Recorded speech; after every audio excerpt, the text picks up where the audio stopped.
Good evening. This is Pastor Marlo Carrolls with Gold Hill Lutheran Church in Butte, Montana, with your week devotion. Today, my devotion is less biblical, and actually, it's a lot about this picture. For those of you who can't see it very well, or those of you who don't want to see it very well, that is The Last Dance by Tom Massey.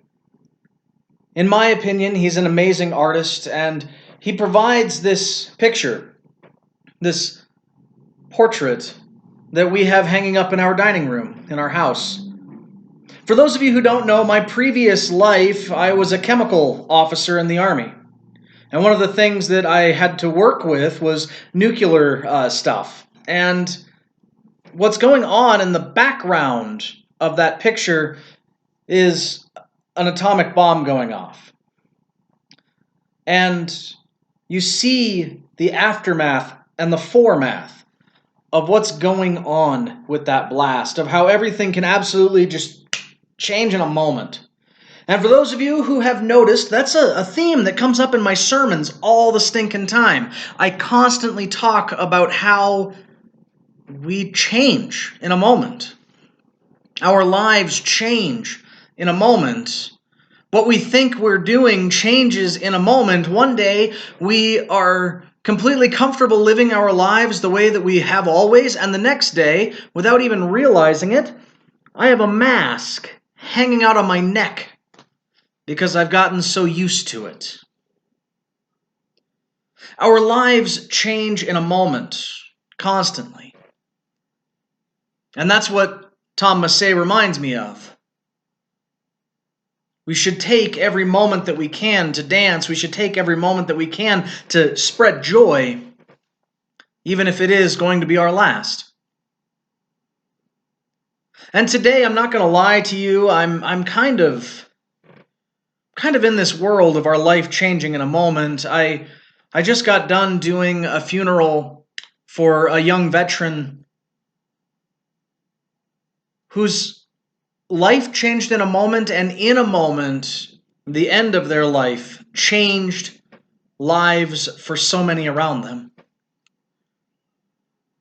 And just a few minutes ago, in a moment, our country had yet another historical action happen. And I don't know about you, but I'm tired of living through historical actions.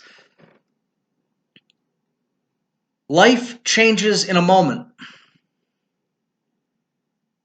And often we can get lost in that. Often these moments just compress on top of each other over and over and over, and we end up pushing all this stuff down inside of us, and eventually we have a blast.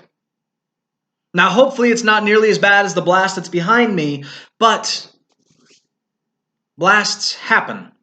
We take that moment and we end up yelling at our spouse. We take that moment and we yell at the kids. We take that moment and we engage in road rage. We take that moment and we burst out in song.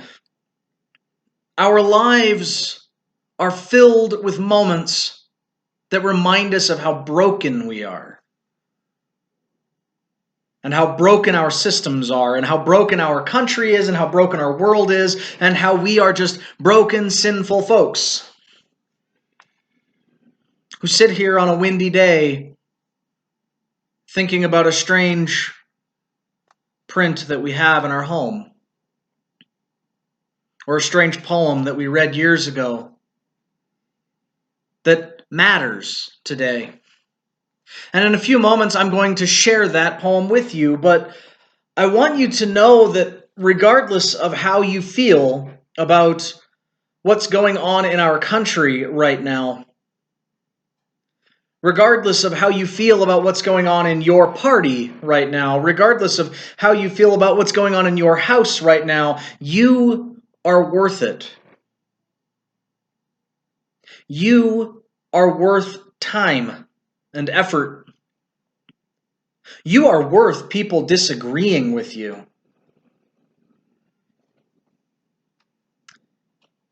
But in love, disagreements stop when there's no hope for reconciliation. And what I'm hoping for is hope. I'm hoping that regardless of this impeachment, regardless of what happened last week, that there will be peace next week.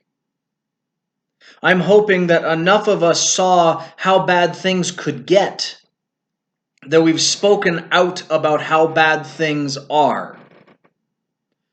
I'm hoping that that quietude that we've preached on changed someone's moment.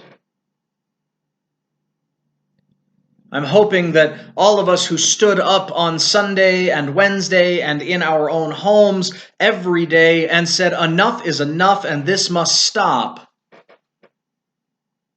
have reached out and softened some hearts. I hope that this nation has heard that the siren song is over.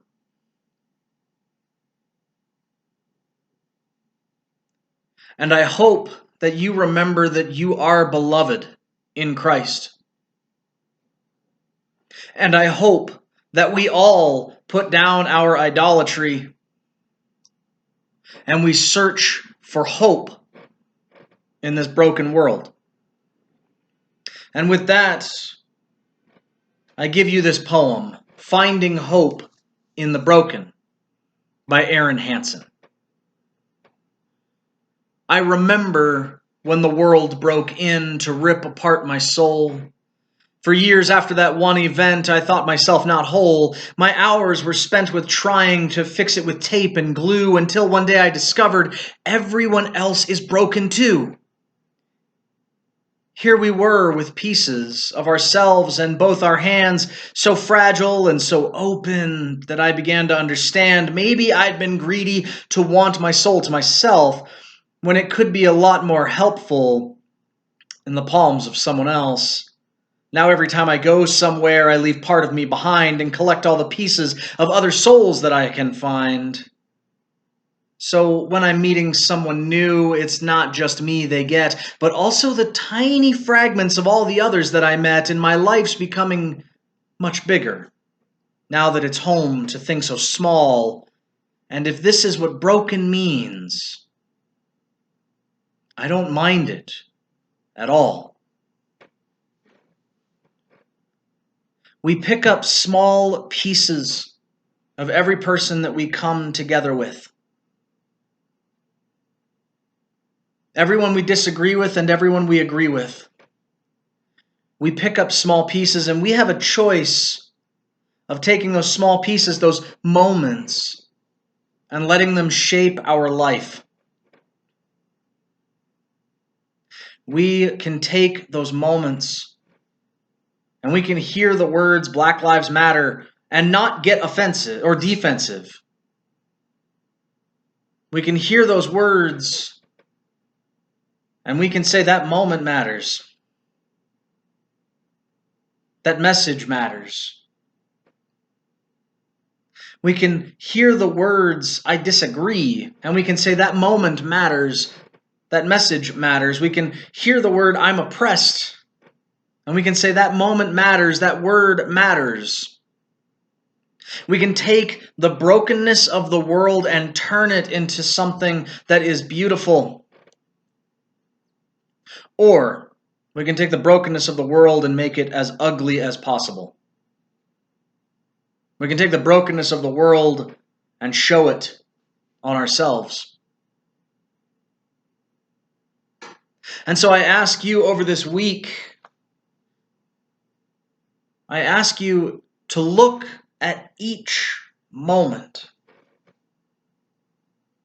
and live each moment in love for your neighbor.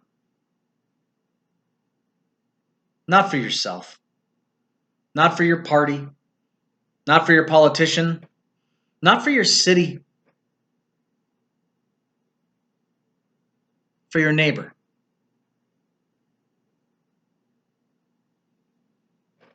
We'll see you soon.